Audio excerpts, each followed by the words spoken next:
قبائلی علاقوں میں لوگ تو وہ بھی یہ کہتے ہیں نہیں ساڑی کوڑی ناس کے.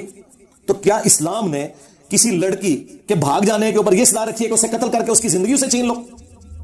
تو تم اللہ سے بڑے کوئی دین کے ٹھیکیدار بنے ہوئے ہو نعوذ باللہ، یا رسول اللہ سے بڑے بنے ہوئے ہو خدا کے لیے. اور نہیں یہ ساڑی غیرت کا مسئلہ ہے، اور چھوڑ دے تیری غیرت. غیرت وہ ہے جو اللہ اور اس کے رسول بتائیں گے، شریعت کو آپ اپنے ہاتھ میں نہیں لے سکتے. اس لیے مولا علی کا قول ہے کہ قانون کے سکن کی وجہ سے 1000 بندے چھوٹ جائیں کوئی مسئلہ نہیں ہے، لیکن غلط قانون کی وجہ سے ایک بندہ بھی پھنس جائے نا بے گناہ، تو وہ اصل میں اللہ کے حضور جرم ہے. تو یہ قانون اس لیے بنائے جاتے ہیں کہ ٹھیک ہے اس میں آپ ٹالرنس کرتے ہیں، اس لیے یہ جذباتی باتوں کو چھوڑیں. علمی بحث کسی نے میرے ساتھ کرنی ہے وہ آ کے کر لے، علمی بحث قرآن و حدیث کھولیں گے اور بتائیں گے بتاؤ جو تم جس کو جہاد ڈکلیئر کر رہے ہو، جس کو تم کہہ رہے ہو کہ اس طرح خارجہ پالیسی ہونی چاہیے، یہ قرآن و سنت میں کہاں لکھی ہوئی ہے؟ میں تمہیں بتاؤں گا قرآن و سنت میں کچھ اور لکھا ہوا ہے.